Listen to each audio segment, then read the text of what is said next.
Muy buenos días, Alejandra. Bienvenida. Gracias por ser la moderadora de este primer bloque del segundo día del Foro Latin Artist. Alejandra Portillo, nuestra compañera, actriz y presidenta de Interartist Costa Rica, va a moderar el primer bloque donde hablaremos de la protección jurídica de los contenidos audiovisuales. Alejandra, muy buenos días. Buenos días, compañeros. ¿Me escuchan todo bien? Todo excelente, Alejandra.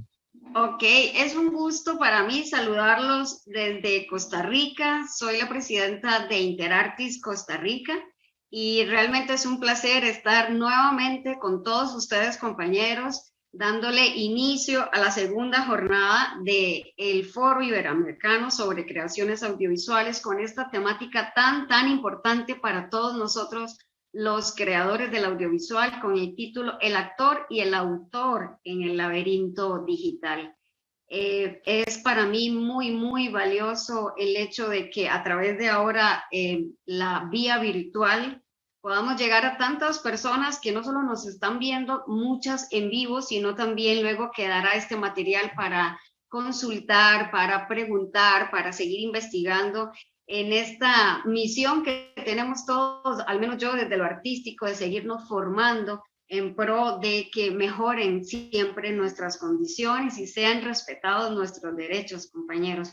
Bueno, estoy muy satisfecha de estar con todos ustedes hoy, muy contenta también. Y para este segundo día de foro, en el que tengo el gusto de presentar a mis compañeros desde la parte jurídica, y en pro de toda la certidumbre de un futuro mejor para los creadores de contenidos audiovisuales, así sea desde la producción y desde la actuación. Es un gusto presentar en este segundo bloque temático la protección jurídica de los contenidos audiovisuales, para lo cual tengo el gusto de presentarles al compañero de Chile Actores, el compañero Rodrigo Águila, que es el director de Chile Actores, director general de Chile Actores. Él está desde Chile, yo estoy desde Costa Rica. Esto es muy bonito y muy particular, sobre todo en estos tiempos en los que estamos viviendo, como todos tenemos horarios diferentes. Les cuento que aquí son las 10 de la mañana. Con ustedes, Rodrigo Águila, director general de Chile Actores, abogado de la Universidad de Chile, máster en propiedad intelectual y director general en Chile Actores.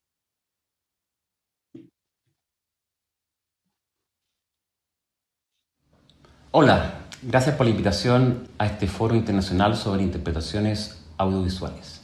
Hoy me voy a referir a los derechos de contenido patrimonial de los creadores audiovisuales. Una obra audiovisual es aquella que se expresa a través de una serie de imágenes en movimiento, con o sin sonido. Ejemplos de ello son las películas, una serie, una teleserie o un programa de televisión.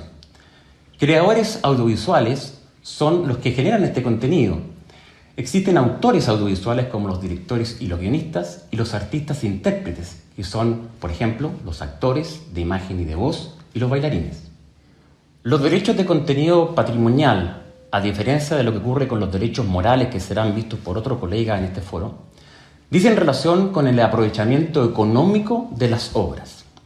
Existen dos tipos de derechos patrimoniales: los derechos exclusivos y los derechos de remuneración. Los derechos exclusivos son facultades que le permitan a los creadores autorizar el uso de sus aportaciones a la obra intelectual, en este caso una obra audiovisual. Esta autorización, en algunos casos, en algunas legislaciones, se otorga por el solo Ministerio de la Ley, es decir, hay una presunción de cesión cuando el creador firma un contrato con el productor audiovisual. En otros países se hace a través de un contrato, donde los creadores ceden y autorizan al productor para que él proceda a la explotación económica de la obra audiovisual. La autorización que otorgan los creadores al productor le va a permitir la fijación de la imagen de los actores, por ejemplo, cuando se está grabando una serie, una película, le va a permitir al productor generar copias de los soportes físicos, como por ejemplo un DVD, le va a permitir autorizar la distribución de las obras mediante la venta o arrendamiento de un soporte audiovisual, y también le va a permitir la comunicación al público y la puesta a disposición de la obra. A cambio de estas autorizaciones, los creadores recibirán una remuneración, un sueldo de tipo laboral. Por lo tanto, se hace necesario otro tipo de derecho para asegurar que los creadores reciban también una remuneración por el uso público de sus obras en la explotación de sus aportaciones.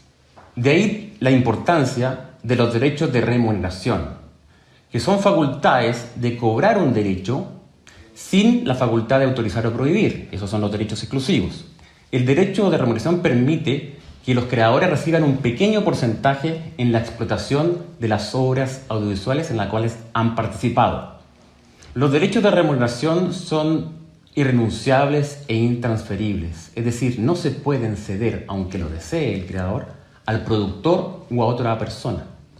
Son derechos de gestión colectiva, no individual. Las entidades de gestión colectiva son las encargadas de recolectar estos derechos y después distribuirlos a sus asociados. Esto permite la eficacia de los derechos. Y por último, decir que son derechos que deben pagar aquellas personas o empresas que comuniquen al público la obra o la ponen a disposición. No son obligados al pago los productores de las obras.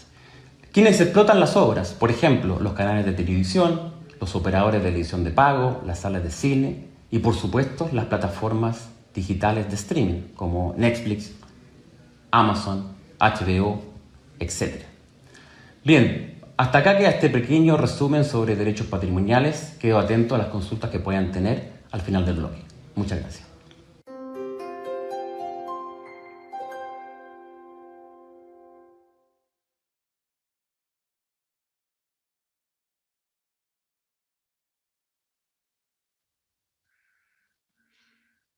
Muchísimas gracias, compañero Rodrigo. Muy importante la información. Para este siguiente compañero que les va a hablar, tengo el gusto de además presentarle dentro del mismo bloque de la protección jurídica de los contenidos audiovisuales a Santiago Cabrera, que Santiago es además director ejecutivo de Actores SCG Colombia. Él es abogado de la Universidad Extremado de Colombia, disculpen, y máster en propiedad intelectual de la Universidad Carlos II de Madrid. Además es director general de Actores, Sociedad Colombiana de Gestión, y forma parte del comité jurídico de Latin Arts. Entonces, nuestro querido Santiago, a continuación, desde Colombia, con todos ustedes, en este foro iberoamericano sobre creaciones audiovisuales. Hola, hoy quiero hablarles de la eficacia de los derechos de remuneración en la era digital. Y lo primero que quiero hacer es hacerles una descripción general de dos elementos claves en este asunto. Primero, las obras audiovisuales y segundo, la naturaleza de las plataformas digitales. Frente a las obras audiovisuales, pues debemos decir que funcionan como una máquina, es decir, se requiere que haya un engranaje perfecto de todos los elementos intervinientes en la obra audiovisual. En la obra audiovisual hay directores, hay guionistas, hay actores, si hay música, hay cantantes, hay autores de una música, de una obra musical, hay detrás un productor fonográfico, en fin, hay un montón de elementos que deben funcionar armónicamente para que se entienda para que la obra audiovisual funcione correctamente. Y por otra parte, las plataformas digitales suelen ser plataformas que prestan sus servicios de manera multiterritorial. ¿Esto qué significa? Que si bien la plataforma está hospedada o el servicio está hospedado en un país, pues la prestación del servicio se puede dar en distintos territorios. Con este panorama, las distintas legislaciones a nivel mundial han establecido distintos tipos de protecciones desde el ámbito patrimonial. ¿Y cuáles son las dos figuras que se han establecido? La primera de ellas son los derechos exclusivos, que son autorizaciones que deben otorgar los actores. ¿Esto qué significa? Que la ley les dice a los actores: sin mi autorización no se puede realizar determinada utilización. Y por otro lado, se establecen derechos de remuneración, que en la práctica lo que significa es que cuando se realiza una utilización, determinado tipo de utilización, al lugar al reconocimiento de un pago. Entonces encontramos que la primera figura resulta supremamente restrictiva y difícil de gestionar en el ámbito de una obra audiovisual. Imaginémonos que todos los titulares de derechos de propiedad intelectual que les describí anteriormente pudieran hacer ejercicio de esas facultades exclusivas y pudieran afectar la normal explotación de la obra. Sería completamente impráctico.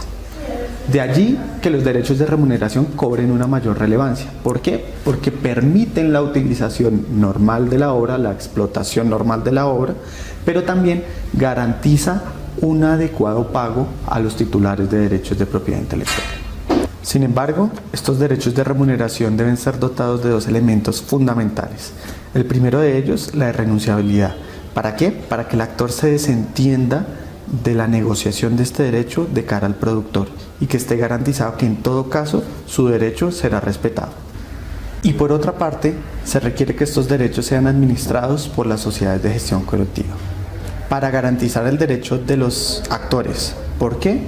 Porque imaginémonos a cada actor tocando la puerta de quienes utilizan las obras. En la práctica, estos derechos no serían pagados. Pero también, poniéndonos en la posición del usuario, del que utiliza estas obras, tendría que salir a buscar a todos los actores para estar cumpliendo con la ley, lo cual en la práctica es absolutamente inviable. Y finalmente, no perdamos de vista que la aparición de los derechos de remuneración es relativamente reciente. De allí que se requiera demostrar la unión de los actores para que poco a poco se pueda ir cerrando los acuerdos con cada una de las plataformas digitales.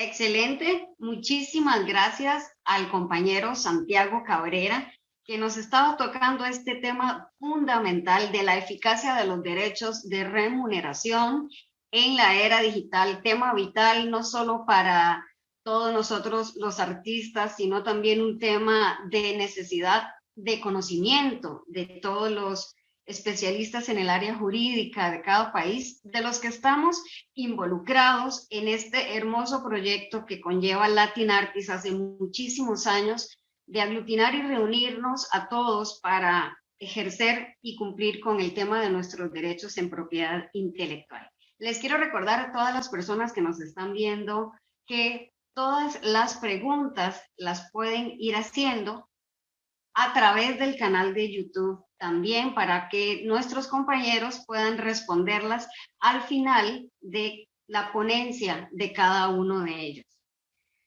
A continuación, tocando el tema de los derechos morales de los creadores de contenido audiovisual, les quiero presentar a un amigo de Latin Artists, a un gran orador, a una persona que desborda carisma en cada uno de los foros. Es de mucho gusto para mí presentarles a Víctor Drummond, que Víctor es el presidente ejecutivo de Interartis Brasil. Él es abogado, es escritor, cuenta con una maestría y un doctorado en Derecho otorgado por la Universidad de Lisboa. Es profesor de UniFG en Brasil, presidente del Comité Jurídico y de Desarrollo de Latin Artists, y además es presidente ejecutivo de Interartis Brasil. Así que con todos ustedes, nuestro querido compañero Víctor Drummond. Hola amigos y amigas, soy Víctor Drummond de Interartis Brasil. Como saben, mi tema son los derechos morales de los creadores de contenido para el audiovisual. La primera cosa a decir es que los derechos morales son diferentes de los derechos patrimoniales por una razón muy específica. Los derechos patrimoniales tienen la intención de proteger la posibilidad de que el creador y otros titulares vengan a lucrar con el uso de una obra o de una interpretación, mientras que los derechos morales tienen la intención de proteger la relación entre el autor, el creador y el intérprete con esta su creación e interpretación, con esta percepción del mundo que el creador, el intérprete, trae a todos nosotros por su perspectiva. Entonces, en este sentido, los derechos morales han nacido desde la jurisprudencia francesa del siglo XIX-XX, y claro, acabamos por importar esta expresión que no tiene mucho que ver en idioma portugués y español con lo que es el aspecto moral, pero acabamos por importar para nuestras legislaciones nacionales. De todos modos, la idea de moral en este sentido es más bien algo que sea vinculado a la personalidad del creador. No que sea exactamente una personalidad del creador, pero la proyección de la personalidad del creador en su creación y su interpretación. Bueno, claro, los derechos morales son elencados. Ellos pueden ser el derecho de tener la indicación de su nombre como creador, la protección contra actos que sean contra la integridad de la obra, el honor del creador, el derecho en algunas legislaciones de tener acceso a un ejemplar único para que se pueda proteger la existencia de este ejemplar único por medios audiovisuales o fotográficos. Pero para los intérpretes, efectivamente, hay dos de esos derechos morales que son los más importantes y que las leyes nacionales garantizan a las personas, que son el derecho de tener su indicación como autor, como creador, claro, en este sentido, como intérprete de la obra, lo que se llama derecho de paternidad, aunque contemporáneamente sabemos que la utilización de la expresión paternidad no está muy en boga, porque tenemos esta discusión sobre el valor de las palabras que pueden ser patriarcales o machistas. Y la verdad es que el derecho de paternidad no parece muy adecuado para una persona que sea autora de una obra o creadora, intérprete de una obra. Entonces vamos a pensar en derecho de autoría. Y claro, lo que está vinculado a este derecho de autoría, que es la nombración de aquella que es la persona que ha creado e interpretado esta obra. Y por otro lado, el derecho de mantener la obra íntegra, mantener la honorabilidad, el honor del creador e intérprete también es muy importante y es, por decir, un segundo de los grandes derechos morales que deben ser aplicados a los creadores y productores de contenidos audiovisuales en la contemporaneidad. Yo podría decir que esos son los dos puntos más importantes de derechos morales para el audiovisual y, sobre todo, que se relacionan con la figura del intérprete de audiovisual. Simplemente vale también mencionar que las entidades de gestión colectiva no gestionan estos derechos, simplemente pueden indicar cuando hay o no alguna violación de este derecho por una cuestión informativa, si preguntado por uno de sus socios y que tengan interés en comprender esta cuestión. Y por fin, el derecho del intérprete de garantizar la integridad y su honor y la relación como autor, como creador, como intérprete en este caso, no tiene relación con su imagen, aunque se sepa obviamente que la imagen está vinculado al proceso interpretativo, creativo, así como la voz. Yo creo que sería eso más o menos los puntos principales sobre los derechos morales de los creadores de contenido audiovisual. Gracias, seguimos desde ahí. Javier, es contigo. Vamos, abrazos.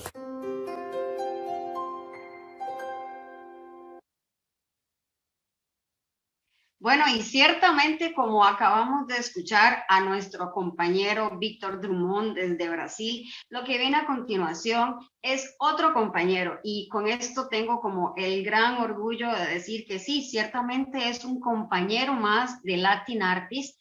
Él es Javier Bardem, mundialmente conocido por grandes éxitos, y como en su momento llegamos a escuchar en vivo y en vida a doña Pilar Bardem, ella decía que Javier decía que él era el hijo de Pilar Bardem en primer lugar, y creo que todas estas experiencias que hemos vivido, los que hemos estado cercanos a los procesos de Latin Artist, nos llenan de muchísimo orgullo. El video que van a ver a continuación de Javier Bardem justamente enfatiza la gran necesidad que tenemos todos los creadores de contenidos audiovisuales de la ratificación y implementación del Tratado de Beijing en cada uno de nuestros países. Es para mí de muchísimo orgullo contarles que en Costa Rica eso va por muy, muy buen camino desde que fue ratificado. Y también los compañeros de Ecuador acaban de lograrlo y los compañeros de Panamá, y dicho sea de paso, que cabe aquí más bien recalcar que han hecho un excelente trabajo con todo el tema del Tratado de Beijing. Pero ya mismo les presento a Javier Bardén, que nos va a especificar un poquito mejor en qué consiste este maravilloso beneficio para todos nosotros.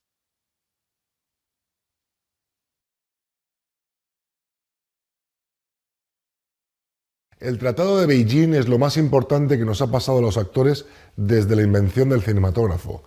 De nada sirven los avances tecnológicos ni su impacto en los modelos de producción y distribución online si los actores no podemos participar de una manera justa en la explotación de nuestros trabajos audiovisuales. El Tratado de Beijing garantiza un estándar mínimo y mundial de protección de los derechos de los actores. Se pone así fin a una injusticia histórica que impedía a los actores obtener unos derechos básicos de los que gozan desde antiguo los músicos y otros creadores. La implementación de este tratado ayudará a los actores a llevar una vida más digna, sobre todo a esa gran mayoría que, por desgracia, no puede vivir de su trabajo. El boom de la producción y distribución audiovisual digital a escala mundial aún no ha tenido un efecto positivo en la situación económica de los actores. Compañeros y compañeras míos que trabajan en series de éxito internacional apenas llegan a fin de mes. Por ello, el Tratado de Beijing llega con retraso, pero es muy oportuno para que el actor pueda participar económicamente de la explotación de su trabajo. Este tratado encaja en el modelo de negocio de las plataformas digitales online de última generación. En definitiva, en 2012 celebré la adopción del tratado y ahora nos toca aplaudir su entrada en vigor, pues supondrá una importante mejora de calidad en la vida de todos los actores del planeta y en su reconocimiento como creadores. Agradezco de verdad, de corazón, a los países que ya lo han ratificado y animo a que el resto lo haga cuanto antes, porque es un acto de justicia con los actores y supone un beneficio solidario para el conjunto de la sociedad, tanto desde un punto de vista económico como cultural y social. Muchas gracias a mi querido amigo Francis Guerri, director general de la OMPI, a todos los funcionarios de la organización y a los Estados miembros por su contribución para adoptar y ratificar el Tratado de Beijing. Gracias por siempre.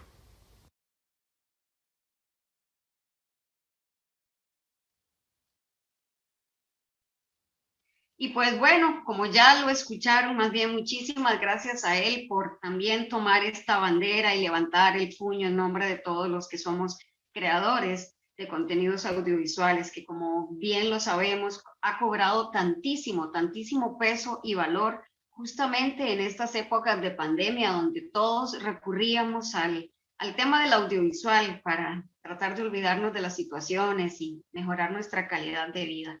Así que en este segundo día de foro, tengo el gran gusto de presentarles a ustedes el siguiente tema, que son los principales beneficios del Tratado de Beijing, que la ponencia estará a cargo del señor Paolo Lanteri, del sector de Derechos de Autor e Industrias Creativas de la OMPI Suiza, abogado especializado en Derecho de Propiedad Intelectual y miembro del Ilustre Colegio de Abogados de España e Italia. Además, él es consejero de la División de Derecho de Autor de la Organización de la Propiedad Intelectual, OMPI, y estuvo directamente involucrado y muy cercanamente, se los puedo garantizar, en todos los asuntos sustanciales y de procedimiento que llevaron a la adopción de los dos últimos tratados de propiedad intelectual adoptados a nivel internacional, como son el Tratado de Beijing sobre interpretaciones o ejecución audiovisual desde el año 2012,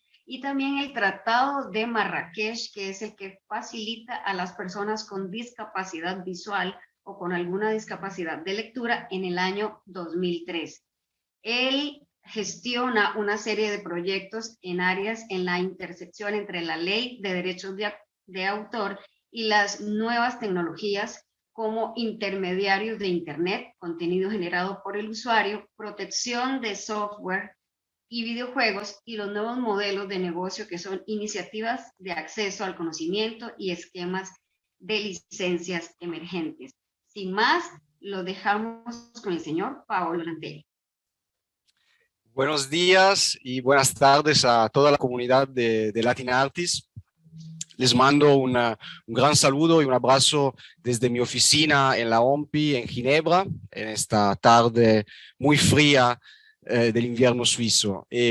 Para nosotros es siempre un gran honor y un orgullo participar en el Foro Iberoamericano sobre creaciones audiovisuales de Latin Artists, que desde ya hace 17 años ha venido siendo una cita imprescindible en el calendario internacional de la propiedad intelectual. Y por supuesto, para mí personalmente es siempre una alegría volver a reencontrar la familia de Latin Artists rodeado, aunque sea virtualmente, de tantos amigos y colegas.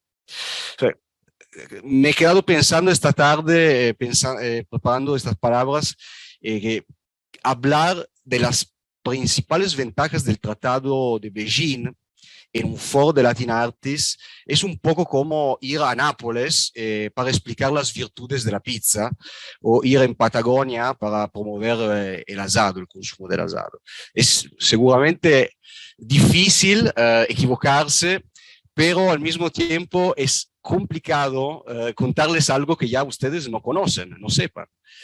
Y yo creo que es imprescindible, como ya fue demostrado ampliamente en esta pequeña sesión de la tarde, empezar aclarando que por muy buen trabajo que podamos hacer los abogados, funcionarios en la OMPI, los verdaderos y los mejores embajadores de este tratado son ustedes, como demostró muy bien el video de Javier Bardem, las actoras, los actores, y digamos todo el mundo, todos los que dedican sus vidas al cine, al teatro y al baile. Ustedes son la razón de ser del Tratado de Beijing y ustedes, junto con las entidades de gestión colectiva que los representan, serán también y son los que hacen y harán que el tratado sea, las promesas del tratado sean realidad. Desde la perspectiva del derecho internacional, ya se ha dicho, el Tratado de Beijing viene a llenar una lacuna, un vacío histórico, que derivada del Convenio de Roma de 1961, que reconocía a los artistas e intérpretes grabados en cámara unos derechos económicos muy limitados. Y tuvimos que esperar hasta 2012 para que los intereses legítimos de vuestro gremio se reconocieran en un instrumento internacional. Desde una perspectiva jurídica más técnica, estamos hablando de un tratado moderno, flexible y me atrevo a decir indispensable. ¿Por qué? Moderno, porque ya como ya escuchamos muy bien en las presentaciones anteriores, el listado de derechos reconocidos está pensado y adaptado para funcionar plenamente en un mercado donde las explotaciones digitales toman cada día más importancia y máxime con la aceleración de esta tendencia debido a la pandemia. Flexible. Segundo, flexible porque la mayoría de los países pueden implementarlo plenamente respetando sus tradiciones jurídicas y sin tener que revolucionar las prácticas del sector audiovisual. Y tercero, me atrevería a decir que es indispensable. ¿En qué sentido? En el sentido que, por un lado, sabemos muy bien que hay las leyes nacionales, que son las que finalmente otorgan los verdaderos derechos individuales que ustedes, los actores, tendrán que ejercer, licenciar y eventualmente defender en los tribunales, que es una parte indispensable. Pero estas normas se aplican solo y exclusivamente dentro de las fronteras, en el territorio de cada país. Y como ustedes saben mucho mejor que yo, el mercado digital y las plataformas no operan en un solo país, se operan en múltiples territorios y en algunos casos a escala global. ¿Cuál es la única manera que el gobierno tiene de garantizar que sus nacionales estén protegidos, tengan derechos, puedan ejercer estos derechos en el extranjero? Pues es a través de los tratados internacionales. En el caso específico de los derechos de los actores, el Tratado de Beijing. No hay otra vía.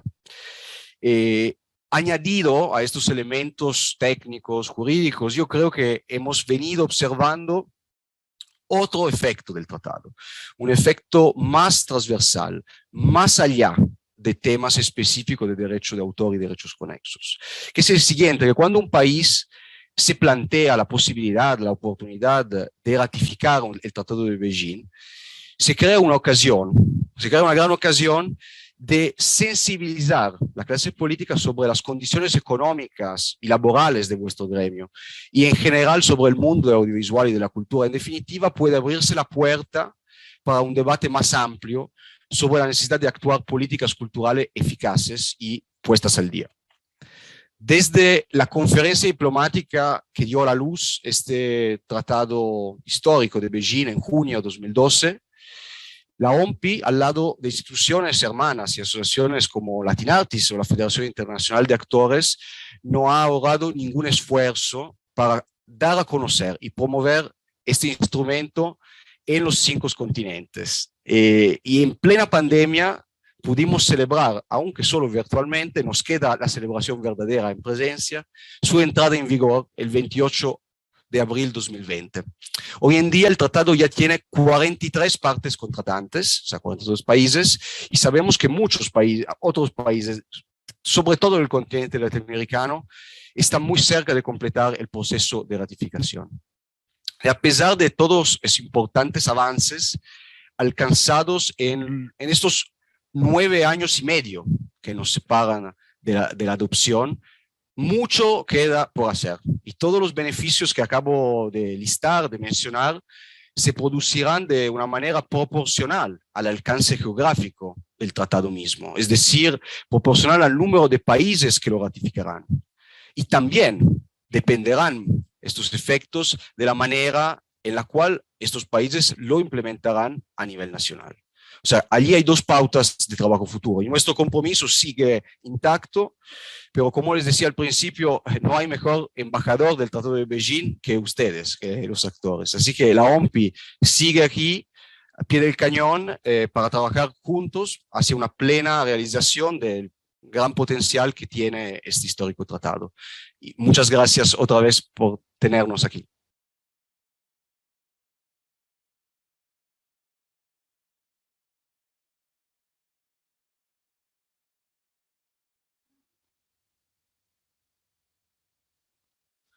Muchísimas gracias, Paolo. Ha sido un gusto escucharte y sí, en efecto, 43 partes contratantes y deseando que se una muchísimos países más por la gran necesidad que tenemos todos del Tratado de Beijing. Como escuchamos brevemente, porque en realidad son temas bastante amplios que demandan a veces el esfuerzo de darles una leída, estudiar, entender de qué va este importante tratado de beneficio para todos. Al pie del cañón, así es como estamos en los países en los que prontamente quisiéramos que entre en implementación el tratado. Bueno, estuvimos en este bloque del segundo día de foro hablando de los derechos de contenido patrimonial, de la eficacia de los derechos de remuneración a cargo de Santiago, también con Víctor los derechos morales de los creadores y con Paolo los beneficios del Tratado de Beijing. Y a todo esto tenemos importantes preguntas que nos han estado haciendo las personas que nos están viendo. Por ejemplo, Carmen desde México pregunta, ¿es necesario? Y la pregunta sería para Rodrigo Águila, allá en Chile, atento porque pregunta si es necesario tener un contrato laboral para cobrar los derechos de remuneración. Vale, no. Los contratos laborales los firman los artistas con su productor, ¿ya? Debería ser un contrato laboral, a veces son contratos de honorario. Pero en realidad el derecho de remuneración nace de la ley directamente. Por lo tanto, no se necesita ningún contrato de tipo laboral o de otra índole para que estos derechos se generen y se cobren. Lo que sí, cada entidad les va a pedir que firmen un contrato de gestión de los derechos para que estos sean recaudados y después distribuidos. Pero no se exige un contrato laboral con el productor para tener derecho a los derechos de remuneración. Ellos emanan, se derivan directamente de la legislación. Muchísimas gracias, Rodrigo. Carmen, ahí estuvo tu respuesta y saludos hasta allá, hasta México. La segunda pregunta la hace Roche desde Panamá y la pregunta va dirigida al compañero Santiago Cabrera. La pregunta es si los dobladores tienen derechos como intérpretes de la obra y si es así, ¿qué pasa cuando la obra se interpreta, el personaje lo habla? Por ejemplo, un actor hispanoparlante que inicialmente hizo su interpretación en inglés. Gracias, Alejandra. Bueno, sí contesto. Bueno, lo primero es que sí tienen el derecho. Digamos que se ha entendido que los intérpretes de voz pues son intérpretes y en consecuencia están protegidos por los derechos de remuneración en la mayoría de las legislaciones de América Latina. Yo creo que la pregunta va un poco más orientada a qué pasa cuando ocurren dos tipos de doblaje. Si hay un doblaje, digamos, para determinado territorio, por ejemplo, vemos que es costumbre que en España se pasa el doblaje al español que se usa en España y para América Latina se usa un doblaje latino. Entonces, la respuesta es que digamos que en cada supuesto se va a generar el derecho, pero por supuesto, digamos, será en razón al territorio donde se presenta la explotación. Entonces, si la obra, pongamos un ejemplo, la obra no se aceptan devoluciones, que entiendo que hicieron un doblaje en español de España para el territorio español, es transmitida, es emitida en España, pues digamos que los dobladores españoles tendrán el derecho por esa emisión que se hace en España y el doblaje, o más bien la voz original de la película en español, pues será pagada a los artistas latinoamericanos. Muchísimas gracias, compañero, por la respuesta. Igual atento, Santiago, porque la que viene también sería para vos. Y la pregunta es, ¿cómo se reclaman en Colombia los convenios con las emisoras? Ya que a través ahorita de la transmisión que tenemos, Casa Iguana del Mar tenía la duda por las empresas emisoras y justamente los convenios en Colombia con actores, Sociedad Colombiana de Gestión. Gracias, Alejandra, y muy buena pregunta la que nos plantean. Pero bueno, lo primero que debemos decir es que desde Actores Colombia hacemos un esfuerzo muy grande para llegar a acuerdos con los responsables del pago. Creemos firmemente que la voluntad de las partes, el diálogo directo con los usuarios, hace posible que las partes estén satisfechas con el pago, que el usuario sepa que ese dinero efectivamente llega a los titulares. Desafortunadamente, y en Colombia hemos tenido una situación muy particular, particularmente con el colectivo de los operadores de cable, con quienes en su gran mayoría o los que representan más del 90% del mercado de la televisión por cable, pues han decidido no llegar a concertaciones con nosotros y se encuentra en procesos judiciales. Por lo menos esos operadores que representan el 90% del mercado ya se encuentran en procesos judiciales de reclamación y nosotros quisiéramos que fuera lo más rápido posible resolver la situación, pero desafortunadamente ya, digamos, eso es un punto que depende de la velocidad de la justicia de cada uno de los países. Y eso es lo que nos ocurre, digamos, puntualmente con ese grupo de usuarios. Santiago, aprovechando que estamos con vos, también la pregunta de Laura García, que dice que si ya Colombia ratificó el Tratado de Beijing o qué nos podrías decir del proceso.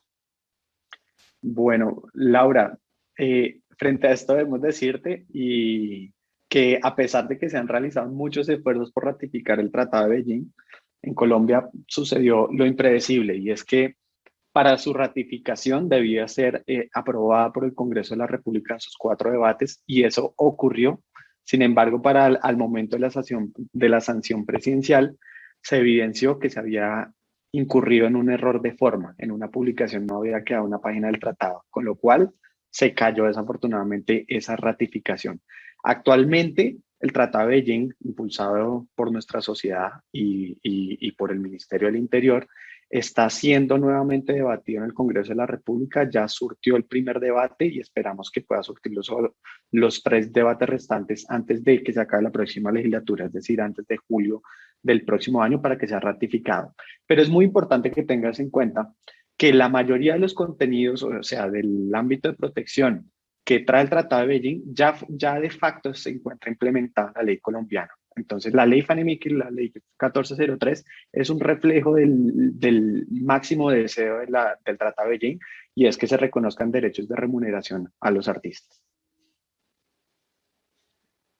Muchísimas gracias, Santiago. Quedó bastante clara tu respuesta. Ahora la pregunta va directo hasta Suiza, porque Paolo, desde Paraguay, te pregunta Rufino González.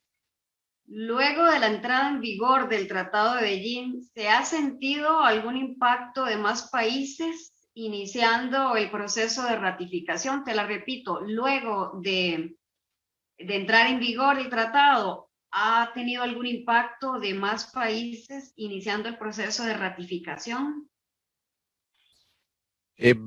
Si bien entiendo la pregunta, es, digamos, si el hecho de la entrada en vigor ha acelerado el proceso, digamos, de ratificación. Pues la verdad es que sí, es suficiente mirar a los números, a las cifras. Se tardaron 8 años para llegar a 30 y después de la entrada en vigor ya estamos en 43 y otros vienen en camino, porque, por ejemplo, Panamá no está listado en los que están hoy en día en los miembros, porque tarda 3 meses después de la recepción del instrumento de ratificación o adopción. Pero sí, definitivamente nosotros estamos en Suiza y tenemos la percepción directa de cuántos países hoy en día estén discutiendo el Tratado de Beijing. En unos casos son reformas que tomarán tiempo, pero hay una aceleración importante. Hay una aceleración importante de los países que lo están tomando. Y vienen, sobre todo, yo quiero añadir un elemento. Tuvimos este año 2 países del núcleo del continente europeo, aunque no sean de la Comunidad Europea, Suiza y Liechtenstein. Hay que pensar el bloque europeo, que cuando llegaría 27 de bloque, y es interesante cómo hay muchos países del continente africano ahora mismo, muchos asiáticos que están ratificando este tratado, lo que es una señal, creo, interesante, porque en algunos casos se ha dicho que el sistema internacional de derechos de autor y derechos conexos esté basado sobre principios que vienen de economía occidentales, y mientras este tratado nos cuenta una historia distinta, y creo que el crecimiento de la membresía la tendencia está clara. Por supuesto, sin la promoción que hacen los actores, no podemos seguir creciendo la membresía. O sea que no se mueve solo, es un trabajo enorme que ustedes hacen y que hacen muchos profesionales del sector. Muchísimas gracias, Paolo. En efecto, es un trabajo en conjunto y dicho sea de paso, pues agradecerte mucho la actividad en la que participaste con la OMPI y el registro de propiedad intelectual aquí de Costa Rica, donde además como Interartis Costa Rica fuimos parte. Ese es un material muy importante que quedó aquí con nosotros y en efecto es un trabajo en conjunto.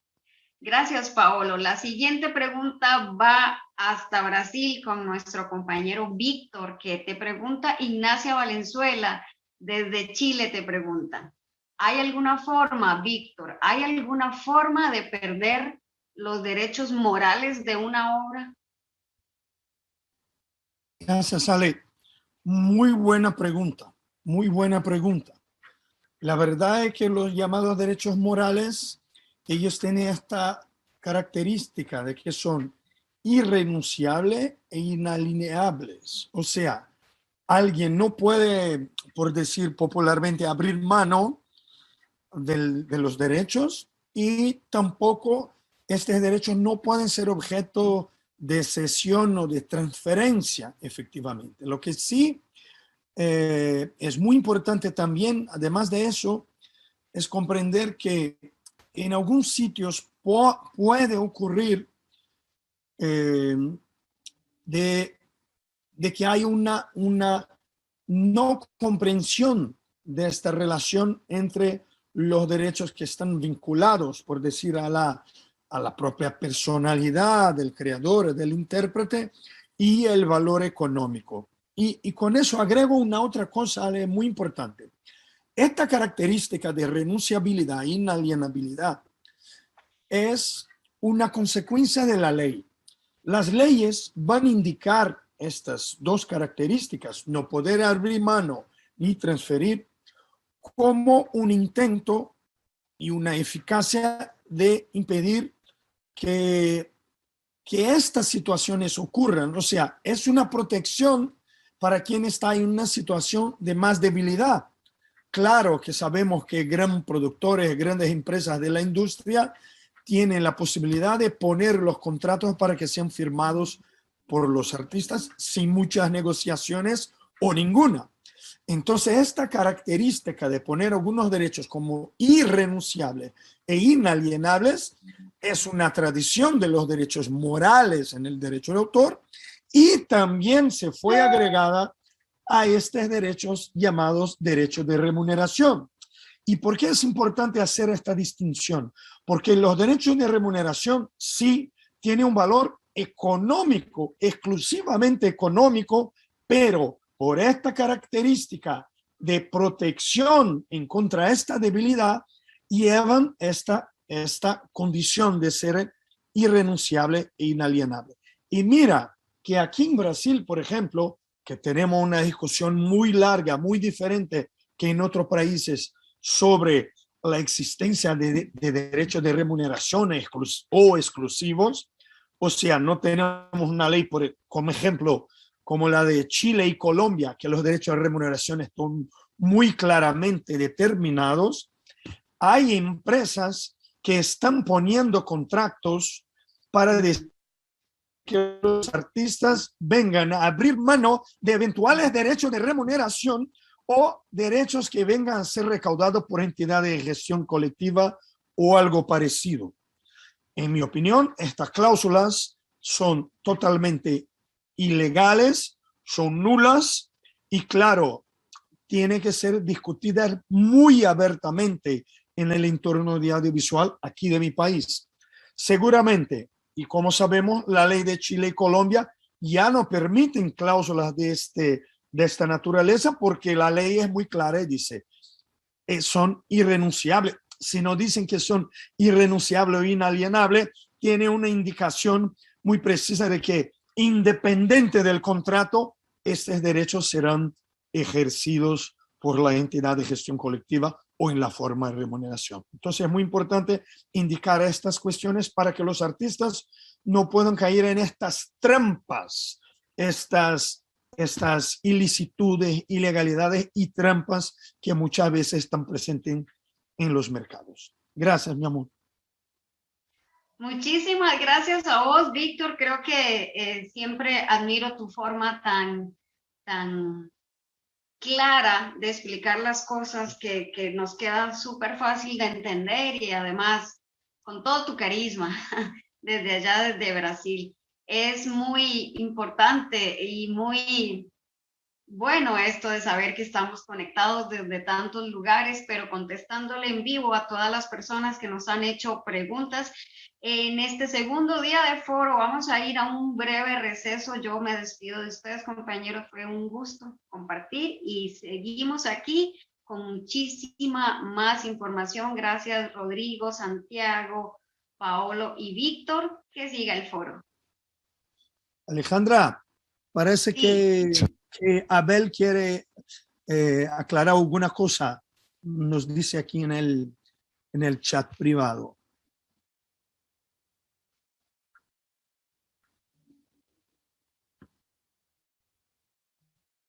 No sé si puedo entrar, Alejandra. Es que Ahí no sé. ya salió, Abel. Estoy ahí, ¿se me oye? Hola a todos. He estado escuchando atentamente y de nuevo un fuerte abrazo a Paolo, que siempre nos ha colaborado en todo lo que le hemos pedido, pobre. Entonces, y gracias a la OMPI también por esta estrecha colaboración. No, quería puntualizar algunas cositas nada más y contextualizarlo, porque el Tratado de Beijing, empezando por la exposición de Paolo, es el más tardío pero el más oportuno, porque siempre hemos dicho que es el que el que mejor encaja en la realidad del mercado audiovisual de hoy día, que es el mercado de las plataformas digitales, ¿no? Entonces llegó tarde, pero llegó todavía en un momento y es el más moderno porque aporta sobre todo el derecho de puesta a disposición, que ojalá los países donde lo ratifican lo hagan mediante un derecho de remuneración, por la sencilla razón de que el derecho de remuneración para los artistas es el que se impone en todos los países. Es decir, sin darnos cuenta, en el derecho de autor hemos evolucionado, en aquellos países de derecho de autor hemos evolucionado hacia el derecho de remuneración para el artista. El autor también de la obra audiovisual ha evolucionado hacia el derecho de remuneración, porque el derecho exclusivo en este contexto es muy difícil de ejercitar, pero también en el sistema del copyright, que es el de Estados Unidos principalmente, también el artista y el autor audiovisual tiene un derecho residual y no un derecho exclusivo. Los derechos exclusivos los asume el productor, con lo cual hemos evolucionado por distintos caminos para llegar al mismo punto, porque la industria audiovisual impone este modelo, este esquema. Y por eso el Tratado de Beijing yo creo que es el que más se adapta a la realidad de mercado del siglo XXI. Con lo cual, pues creo que es muy importante destacar esto y tenerlo en cuenta, sobre todo aquellos países que estén pensando en ratificar el tratado, ¿no? Eso por un lado. Por otro lado, no hay que olvidar que todavía las legislaciones nacionales mantienen cierta discriminación de nuestros derechos y de la protección de los artistas respecto del autor, por la inercia del pasado, simplemente, ¿no? Entonces, solo recordar que la obra audiovisual, efectivamente, decía Rodrigo, es una obra en colaboración, pero es una obra diferente a las obras preexistentes, como pueda ser el guión, como pueda ser la música, etcétera.